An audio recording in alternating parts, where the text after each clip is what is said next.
Hello everyone, मैं सृष्टि हूँ। हमारा पढ़ रहे हैं principle and practices of natural farming. आज का टॉपिक है rearing practices of animals under natural farming.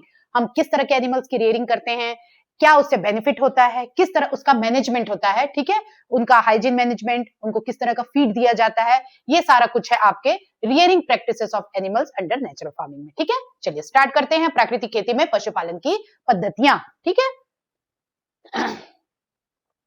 concept of rearing practices of animals under natural farming. In natural farming, animals are an integral part of the ecosystem. ये आप सब जानते हैं, ये एक बहुत ही मेन कंपोनेंट है। ठीक है, they provide manure, urine and drought power. Drought power means जो मेहनत कश वाला जो काम होता है, जोताई करना, सामान यहाँ से वहां उसमें ढोना, ये सारा जो काम है ये जो है वो एनिमल्स करते हैं। Supporting soil fertility and farm balance. ठीक है, तो बेनिफिट्स क्या हैं एनिमल रियरिंग के, अगर आपको पूछा जाए तो आप ये पॉइंट्स बोलेंगे। They provide manure, they provide their urine and dung provide compost या जीवामृत। ठीक है, third they provide drought power, fourth they support soil fertility by making the compost. ठीक है, एंड फिफ्थ वन इज ये they are helping in the farm balance. ठीक है, तो ये क्या हो गए, उसके बेनिफिट्स हो गए, किसके, एनिमल रियरिंग के। ठीक है, the focus is on the natural care, freedom of movement, clean housing and zero chemical feeding. हमारा फोकस एनिमल के लिए क्या होता है कि वो नेचुरल केयर में रहें। ठीक है, और फ्रीडम फ्रॉम मूवमेंट मतलब इस फार्म से दूसरे फार्म में जाने के लिए ना हो। ठीक है, क्लीन हाउसिंग, उनकी हाउसिंग क्लीन हो, और जीरो केमिकल फीडिंग, उनको कोई भी केमिकल फीडिंग ना दी जाए बल्कि सारा कुछ नेचुरल दिया जाए। ठीक है, animals are seen as a partner not machines. यहाँ पर एनिमल्स को पार्टनर के जैसे ट्रीट किया जाता है, मशीन्स के जैसे नहीं किया जाता। ठीक है, तो इसलिए उनकी हाउसिंग, उनकी फीडिंग, उनके हाइजीनिक, ये सब चीज का ध्यान बहुत अच्छे से नेचुरल फार्म में रखा जाता है। ठीक है, तो आपने ये देखा, अब हम इसके बारे में और पढ़ते हैं। प्राकृतिक खेती में पशु पारिस्थितिकी तंत्र का अभिन्न हिस्सा है जो गोबर, मूत्र और श्रम शक्ति प्रदान करके मिट्टी की उर्वरता को, खेत के संतुलन को बनाए रखते हैं। ठीक है, और यहाँ ध्यान प्राकृतिक देखभाल, स्वतंत्रता, स्वच्छ आवास और रासायनिक मुक्त आहार पर दिया जाता है। पशुओं को सहयोगी माना जाता है, ना कि मशीन। ठीक है, चलिए अब importance of rearing of animals, ये हमने अभी पढ़ा था। Provide organic manure and urine for Jeevamrit. ठीक है, हेल्प इन न्यूट्रिएंट साइक्लिंग। ठीक है, फिर है रिड्यूस केमिकल डिपेंडेंस। ठीक है, क्यों, क्योंकि कंपोस्ट बनता है तो फर्टिलाइजर की नीड नहीं बनती। Offer milk, compost and drought power. ठीक है, फिर फिफ्थ है स्ट्रेंथन इकोलॉजिकल बैलेंस। ये सारे क्या हैं, importance of rearing of animals है। इसको हिंदी में भी हम देख लेते हैं कि जीवामृत के लिए गोबर और मूत्र उपलब्ध कराता है, पोषक तत्वों का चक्र पूरा करना, रासायनिक निर्भरता को कम करना, दूध, खाद और श्रम शक्ति प्रदान करना, पारिस्थितिकी संतुलन बनाए रखना। ठीक है, नेक्स्ट है animal species reared on a natural farm. कौन कौन से एनिमल स्पीसीज है जिनको हम रियरिंग करते हैं नेचुरल फार्म में, इसके बारे में जानते हैं। Common animals on the natural farm are first indigenous cow. ठीक है, जिससे क्या मिलता है हमको, मैन्योर, मिल्क एंड यूरिन। ठीक है, फर्स्ट है। सेकंड है बफेलोज, जो क्या करते हैं, मेनली बफेलोज का यूज होता है ड्रॉट पावर और मिल्क के लिए। ठीक है, थर्ड है गोट्स, गोट एंड शिप, किस लिए करते हैं, convert dry fodder into manure again. ठीक है, फिर फोर्थ है पोल्ट्री। पोल्ट्री क्या होता है, पोल्ट्री से हम पेस्ट कंट्रोल करते हैं। ठीक है, और फिफ्थ होता है बुलक्स।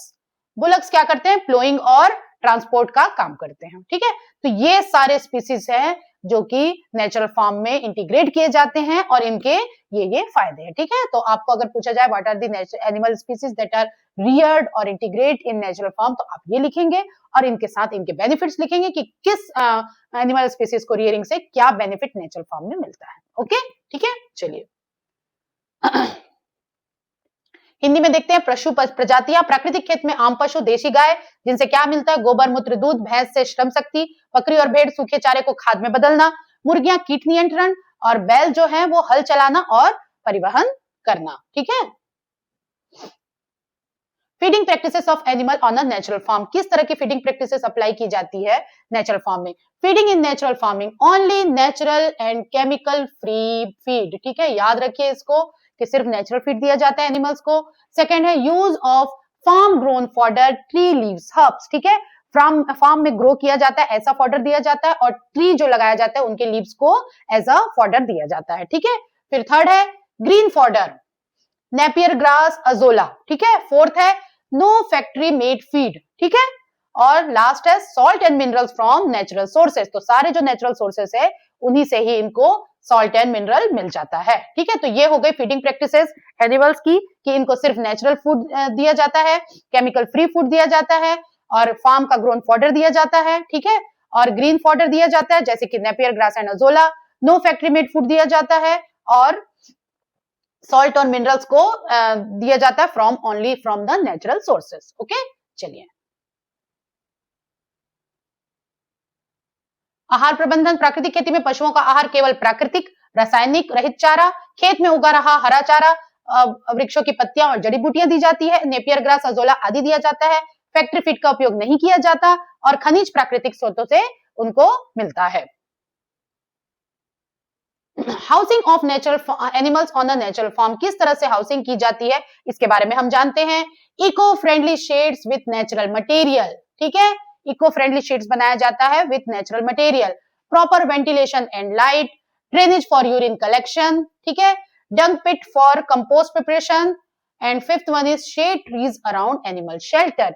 तो आप इसमें ये समझिए कि किस तरह से आप उसका हाउसिंग मैनेजमेंट कर रहे हैं एनिमल्स का ऑन ए नेचुरल फार्म। तो आप इको फ्रेंडली शेड बनाएंगे। फर्स्ट है प्रॉपर वेंटिलेशन दिया जाएगा, लाइट प्रॉपर होना चाहिए उनको, यूरिन कलेक्शन है उसका प्रॉपर ड्रेनेज होना चाहिए, डंग पिट बनाया जाता है ताकि कंपोस्ट का प्रिपरेशन किया जा सके और शेड ट्रीज जो होते हैं एनिमल शेल्टर के अराउंड लगाया जाता है ताकि एनिमल्स को उससे शेड मिले। ठीक है, तो ये हो गया आपका housing management of animals on a natural farm. Hindi में देखते हैं आवास व्यवस्था कि प्राकृतिक खेतों में पशु आवास कैसे किया जाता है। पर्यावरण अनुकूल शेड स्थानीय सामग्री से बनाया जाता है, उचित हवा और प्रकाश का साधन किया जाता है, मूत्र निकासी की व्यवस्था की जाती है, खाद बनाने के लिए गोबर गड्ढा बनाया जाता है, पशु शेड के आसपास वृक्षों की छाया रखी जाती है। ठीक है, तो ये हो गया आपका आवास व्यवस्था। नेक्स्ट में हम देखते हैं हेल्थ मैनेजमेंट कि एनिमल्स का हेल्थ किस तरह से मैनेज किया जा रहा है नेचुरल फार्म में। Health care under natural farming, use of herbal tonics and Neem based disinfectants. ठीक है, उनको केमिकल किसी मेडिसिन को नहीं दिया जाता बल्कि हर्बल टॉनिक्स दिया जाता है और नीम बेस्ड डिसइंफेक्टेंट दिया जाता है अगर उन्हें कोई इंफेक्शन हो जाए तो। ठीक है, सेकंड है regular cleaning and sun exposure, उनकी रेगुलर क्लीनिंग की जाती है, उनको रेगुलर बाथिंग करवाई जाती है और सन में एक्सपोज किया जाता है ताकि उनके हेल्थ में किसी तरह का इंफेक्शन ना हो। ठीक है, फिर थर्ड है preventive care using turmeric garlic and tulsi, ये जो नेचुरल है प्लांट्स है, नेचुरल मेडिसिनल प्लांट्स है, इनसे ही उनका केयर किया जाता है। कौन कौन से, जैसे कि टर्मरिक, गार्लिक एंड तुलसी। ठीक है, फोर्थ वैक्सीनेशन किया जाता है प्रॉपर। ठीक है, जब उसको जरूरत हो। ठीक है, फिफ्थ है आयुर्वेदिक एंड होम रेमेडीज ज्यादा प्रेफर किए जाते हैं केमिकल मेडिसिन के जगह पे। ठीक है, तो ये हो गया आपके हेल्थ मैनेजमेंट ऑफ एनिमल्स। इसको हिंदी में हम पढ़ते हैं कि स्वास्थ्य प्रबंधन कैसे किया जाता है। प्राकृतिक खेती में स्वास्थ्य देखभाल, पहला हर्बल टॉनिक और नीम आधारित कीटाणुनाशक का उपयोग किया जाता है, नियमित सफाई और धूप में रखना पशुओं को, हल्दी लहसुन तुलसी से रोग निवारण, आवश्यक होने पर ही टीकाकरण। ठीक है, आयुर्वेदिक उपचार को प्राथमिकता दी जाती है। ठीक है, तो कुल मिला के नेचुरल फार्म का मेन एम ये रहता है कि कहीं पे भी हम केमिकल्स को और मेडिसिन को, बाहरी चीजों को यूज ना करें। हमारे फार्म में जो भी अवेलेबल है, जो भी नेचुरल चीजें अवेलेबल है, उनका यूज करके हम सारी चीजों को मैनेज करें, क्रॉप को भी, एनिमल्स को भी, ट्रीज को भी, हर चीज को हम उसी नेचुरल चीजों से मैनेज करें। ओके, तो एनिमल हाइजीन, हाइजीन प्रैक्टिसेस क्या की जाती है, daily cleaning of sheets, sheds, bedding changed regularly, उनकी बेडिंग चेंज की जाती है, dung and urine collected for Jeevamrit clean किया जाता है, flies controlled with neem oil and cow dung ash. ठीक है, काउ डंग एश जो है वो कंडे से उसको जला के उससे जो फ्लाइज को कंट्रोल किया जाता है और डग और यूरिन को प्रॉपर कलेक्शन करके रिमूव किया जाता है, उनकी बेडिंग को बार बार चेंज किया जाता है और रोज जो है वो शेड को क्लीन किया जाता है। ठीक है, ताकि उनका जो डंग है, यूरिन है, वो वहां से निकल जाए, क्लीन हो जाए और उनको इन्फेक्शन ना हो। ठीक है, ये हो गया एनिमल हाइजीन। स्वास्थ्य उपाय, स्वच्छता उपाय, शेड की दैनिक सफाई, बिछावन नियमित बदला जाए, गोबर और मूत्र जीवामृत हेतु एकत्र करें, मक्खी नियंत्रण हेतु नीम तेल व राख का उपयोग किया जाता है। ठीक है, अब use of animal by products, उसके एनिमल के बाय प्रोडक्ट्स को हम कैसे यूज कर रहे हैं।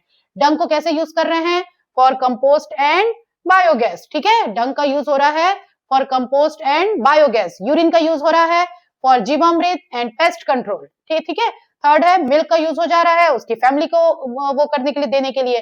फिर फोर्थ है हॉर्न एंड बोन्स का यूज किया जाता है सॉइल मिनरल्स बढ़ाने के लिए, अगर उसके हॉर्न्स टूट गए तो उसे सॉइल में मिला दिया जाता है ताकि वो नेचुरली मिनरल्स उसको प्रोवाइड कर सके, ठीक है। और फिफ्थ है no waste, everything is recycled in a natural form. Animal का हर चीज जो वेस्ट होता है वो नेचुरल फॉर्म में रिसाइकल होके यूज हो जाता है, ठीक है। तो ये हो गया use of animal by products, हर चीज का यूज हो जाता है, जैसे कि गोबर का खाद बायोगैस के लिए, मूत्र का जीवामृत और कीट नियंत्रण के लिए, दूध का पारिवारिक उपयोग के लिए, सिंग और हड्डियों को मिट्टी में खनिज स्रोत बढ़ाने के लिए, और कोई अपशिष्ट नहीं होता, सभी चीजें पुनर्चक्रित हो जाती हैं नेचुरल फार्म में, ठीक है। अब इससे क्या बेनिफिट, इकोनॉमिक बेनिफिट मिलता है, ये आप सब समझते हैं, फिर भी हम एक बार देख लेते हैं। It reduce the input cost, बहुत सारी चीजों में इनपुट कॉस्ट कम हो जाता है, ठीक है। Additional income from compost and biogas, ठीक है, बायोगैस और कंपोस्ट से क्या हो रहा है, फार्मर को एडिशनल इनकम हो रहा है। सॉइल फर्टिलिटी इंप्रूव हो जाती है, ठीक है। Sustainable dairy and farming systems वो अप्लाई करते हैं, तो उनसे उनको मिल्क भी मिल रहा है, और डेयरी और फार्मिंग सिस्टम एक सस्टेनेबल सिस्टम बनता है, ठीक है। तो ये हो गया आपका इकोनॉमिक बेनिफिट्स। लागत में कमी, खाद और बायोगैस से अतिरिक्त लाभ, आय, मिट्टी की उर्वरता में वृद्धि, टिकाऊ डेयरी और खेती प्रणाली। नेक्स्ट में हम देखते हैं role in natural cycles, animals का क्या रोल है नेचुरल साइकिल्स में।